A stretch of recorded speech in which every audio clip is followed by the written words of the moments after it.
সারা পৃথিবীতে কম বেশি প্রায় 4 থেকে 4,500 ধর্ম আছে, কিন্তু মহান আল্লাহ বলছে আমার কাছে শ্রেষ্ঠ ধর্ম সেটা হলো ইসলাম ধর্ম।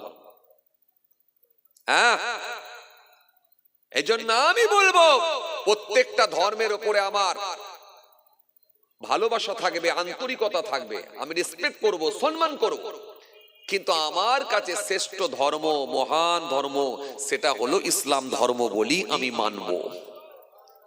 এর উপরে কোনো ধর্ম হতে পারে না। পৃথিবীর জমিনে যে জিনিসগুলো দেখলে গোলমাল হবার, বিশৃঙ্খলা তৈরি হওয়ার সম্ভাবনা থাকে, সেই জিনিসগুলি কিন্তু ইসলাম নিষেধ করেছে। যেগুলোতে সমস্যা তৈরি হবে সেগুলোই ইসলাম আপনাকে নিষেধ করেছে, নবী নিষেধ করেছে। দেখেন, মদ খেলে সমস্যা তৈরি হয়, খেও না। সুদ খেলে সমস্যা তৈরি হয়, খেও না। জুয়া খেললে সমস্যা তৈরি হয়, খেলো না। নারী আর পুরুষ এক জায়গায় জমায়েত হলে সমস্যা তৈরি হবে, যেও না। পরনারী আর পরপুরুষ এক জায়গায় জমায়েত হও না, সমস্যা তৈরি হবে, যেও না। চুরি করো না, সমস্যা হবে, যে করো না। যেগুলোতে ইসলাম আপনাকে নিষেধ করেছে, বারণ করেছে, নিশ্চিতভাবে তার মধ্যে কল্যাণ আছে, ভালাই আছে। কিন্তু যখন আপনি সেগুলোকে মানবেন না, গ্রহণ করবেন না, তখনই একটা অ্যাক্সিডেন্ট ঘটবে। তার মানে তখনই বিশৃঙ্খলা তৈরি হবে, তখনই পরিবেশ খারাপ হবে, তখনই কিন্তু নোংরামো বেড়ে যাবে, তখনই একটা অশ্লীল পরিবেশ তৈরি হয়ে যাবে, তখনই একটা অস্থিরতার পরিবেশ তৈরি হবে। তাহলে ইসলাম আপনাকে যেগুলো শিখিয়েছে, বলে দিয়েছে, নিশ্চিতভাবে এর মধ্যে ভালাই আছে, কল্যাণ আছে। আপনি যদি খুব ডিপলি ভাবেন, খুব যদি আপনি কি বলবো, খুব যদি আপনি দূরদৃষ্টি সম্পন্ন মানুষ হন, অনেক দূর দিয়ে যদি আপনি ভাবেন, তখন আপনি বুঝতে পারবেন এর মধ্যে ভালাই আছে। ইসলাম আপনার খারাপ জন্য বলেনি, আল্লাহ আপনাকে খারাপের জন্য বলেন, নিশ্চয়ই ভালোর জন্যই বলেছে। আর যখন আপনি এগুলোকে মেনে নিতে পারবেন, নিশ্চিতভাবে আল্লাহর কাছে আপনি 100% প্রিয় হয়ে যাবেন। হ্যাঁ, প্রিয় হয়ে যখন যাবেন, সব তো আল্লাহ বলেছে আমি তোমাকে দেবো বান্দা, তুমি আমার হয়ে যাও।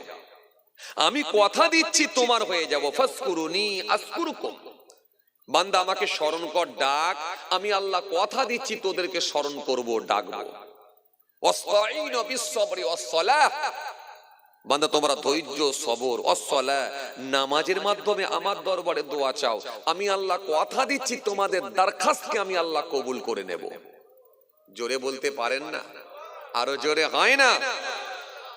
লা তাহিনু ওয়া লা তাহজানু ওয়া আনতুমুল আ'লাউনা ইন কুনতুম মুমিনিন। খবরদার তোমরা ঘাবড়াবে না, চিন্তিত হয়ো না, ভেঙে পড়ো না, তোমরাই বিজয়ী হবে।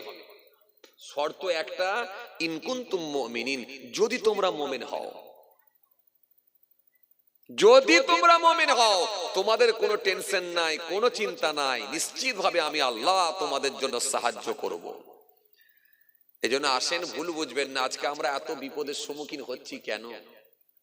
একবার মেলান, আপনি মেলান। এই যে বর্তমানে এসআইআর চলছে, এসআইআর এর মাধ্যম দিয়ে লাখো লাখো নয়, কোটি কোটি মানুষকে ডি ভোটার বানাবার একটা চক্রান্ত চলছে, ডাউটফুল ভোটার বানাবার একটা পরিকল্পনা করেছে, আপনাকে গৃহহীন বানাবার চক্রান্ত চলছে, আপনাকে গৃহহীন বানিয়ে দিতে চলেছে, বাস্তুহীন বানিয়ে দিতে চলেছে। আছেন কোথায় আপনি? হ্যাঁ, অবশ্যই। এখন আমরা মনে করছি আমরা মনে অনেক ভালো আছি, না। অথচ সারা পৃথিবীতে আপনি দেখেন মুসলমান মার খাচ্ছে। ইরাক থেকে শুরু করে, সিরিয়া থেকে শুরু করে, আফগানিস্তান থেকে শুরু করে, মায়ানমার থেকে শুরু করে, ফিলিস্তিন থেকে শুরু করে, ভারতের বিভিন্ন স্টেট, বিভিন্ন রাজ্যের দিকে তাকিয়ে দেখেন, সর্বত্র মুসলমান মার খাচ্ছে। কিন্তু সোশ্যাল মিডিয়ার মাধ্যম দিয়ে, নেতা মন্ত্রীদের ভাষণের মাধ্যম দিয়ে সর্বসময় একটা শ্রেণীর মানুষ, তারা ইসলাম ধর্মকে কুলসিত করার চেষ্টা করে, আর মুসলমানদেরকে তারা হেয় প্রতিপন্ন করার চেষ্টা করে। তারা নানা রকম তকমা লাগায়, কখনো বলে জঙ্গি, কখনো বলে আতঙ্কবাদী, কখনো বলে এরা সব রোহিঙ্গা, ইত্যাদি ইত্যাদি, নানা রকম ভাবে সেই মুসলমানদেরকে তারা তকমা দেয়। অথচ গোটা পৃথিবীতে মুসলমান মার খাচ্ছে। মিডিয়ার মাধ্যম দিয়ে, প্রচার প্রসারের মাধ্যম দিয়ে, নেতা মন্ত্রীদের মাধ্যম দিয়ে এই মুসলমানগুলোকে তারা যে কোনো ভাবে মানুষের কাছে খারাপ চিহ্নিত করার একটা চক্রান্ত চালাচ্ছে গোটা পৃথিবী জুড়ে, গোটা দেশ জুড়ে। বর্তমান দেখতে পাচ্ছেন দেশের অবস্থা, বাংলার অবস্থা খুব ভয়ানক জায়গায় চলে যাচ্ছে। আর এরপরও আমরা এখনো হই হই করে কাটাচ্ছি।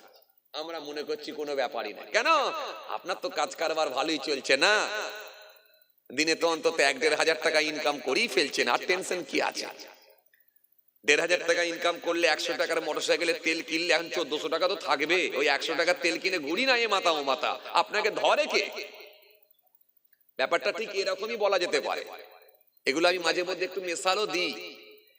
ঠিক ঠিক পোল্ট্রির মুরগির দোকান দেখেছেন আপনারা? খাঁচার ভেতরে যে মুরগিগুলো থাকে ওদেরকে পর্যাপ্ত খাবার দেওয়া হয়, মেজ দেওয়া হয়, কুড়ো দেওয়া হয়, পানি দেওয়া হয়, সব দেওয়া হয়, পর্যাপ্ত খাবার থাকে।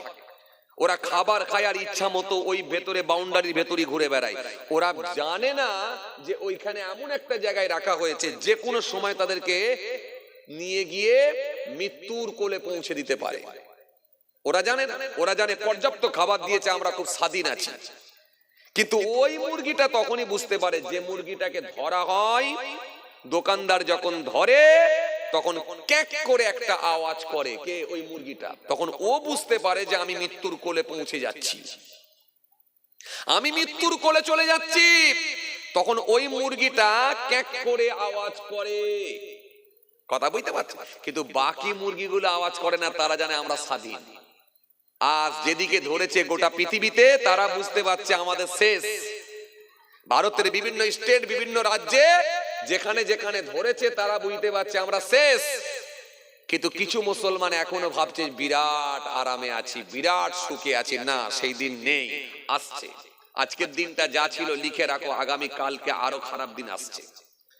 কালকের দিনটা যা পাবে লিখে রাখো, পরশু দিনটা আরো খারাপ দিকে যাচ্ছে। এর থেকে ভালো আশা করো না। একটাই রাস্তা, সেটা হলো আল্লাহমুখী হয়ে যাওয়া। একটাই রাস্তা, সেটা হলো ইসলামের দিকে ধাবিত হওয়া।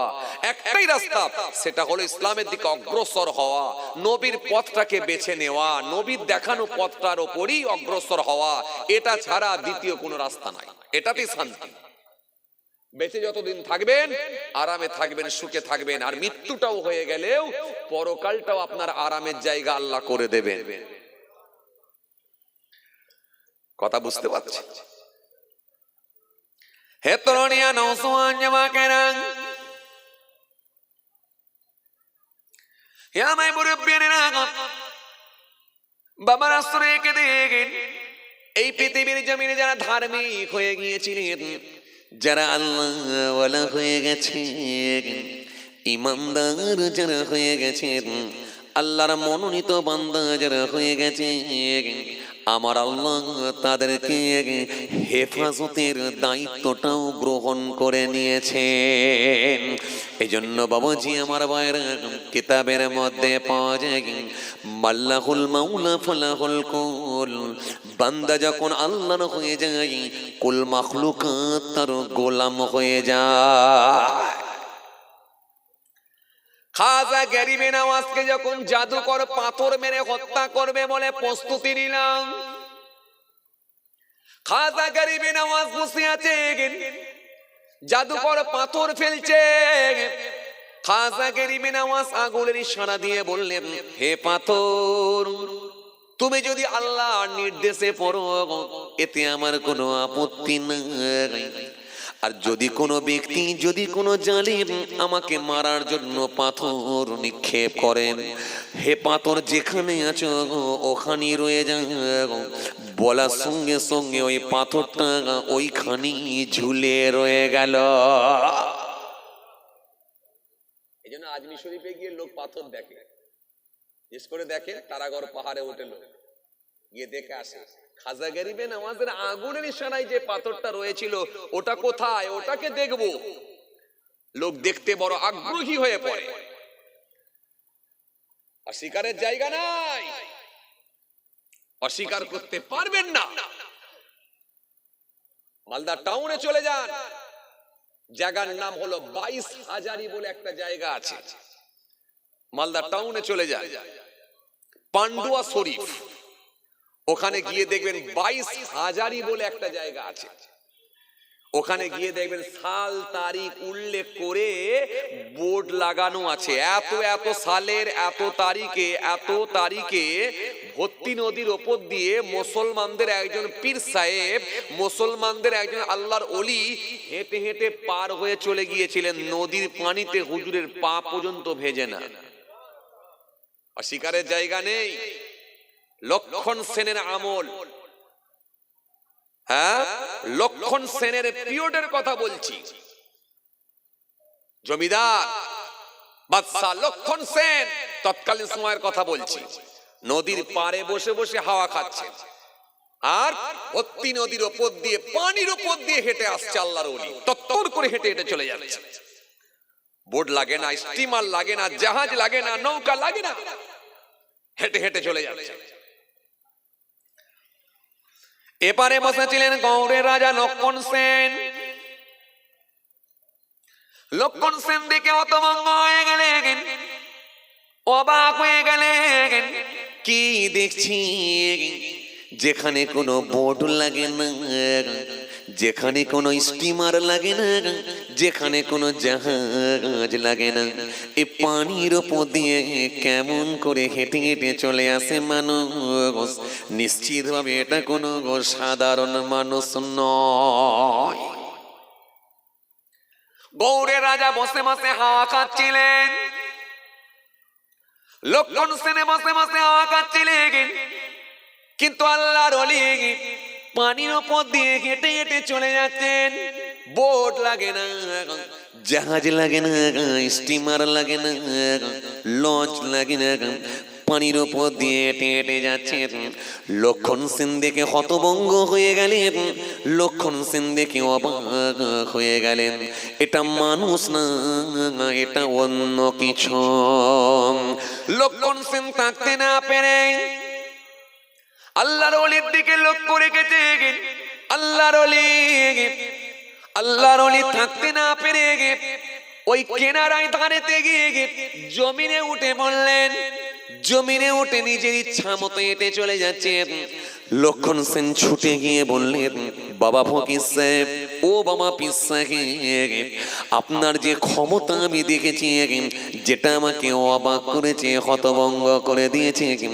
আল্লাহর ওলি সেই সময় বলেছিলেন, শোনো বাবা গণ, এটা আমার কোনো ক্ষমতা নয়, হাযা মিন ফজলি রব্বি, এটা হলো আমার রবের, আল্লাহর দেওয়া ক্ষমতা।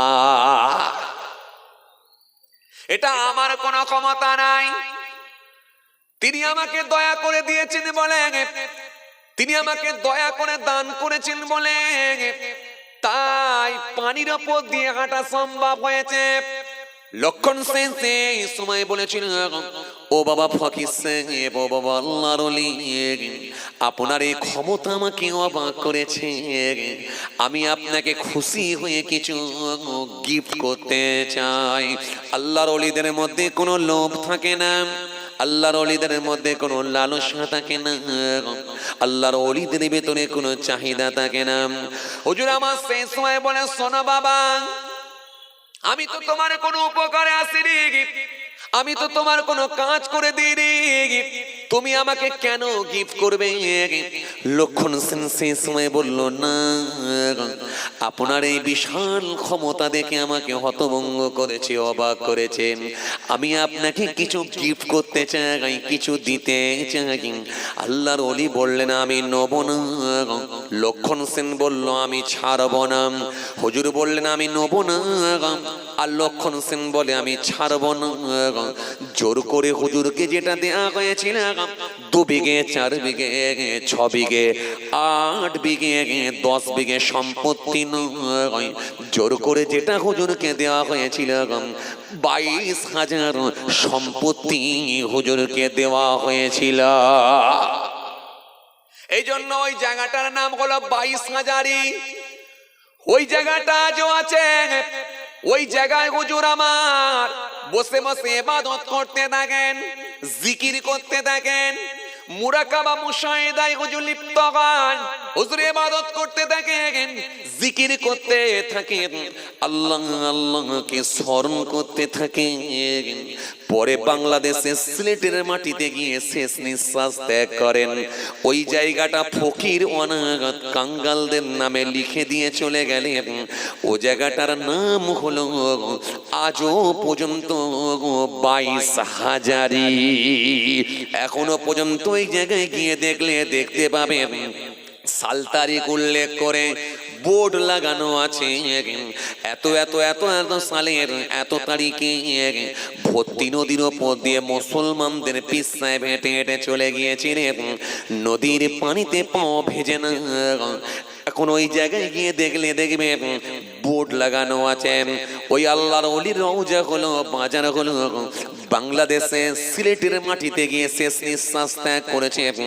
ওই জায়গাতে হুজুর রওজা। আর এই জায়গাটা হুজুর গরিব অনাথদের জন্য হুজুর এই জায়গাটাকে দান করে দিয়ে চলে গেলেন। ওই জায়গাটার নাম হলো 22,000।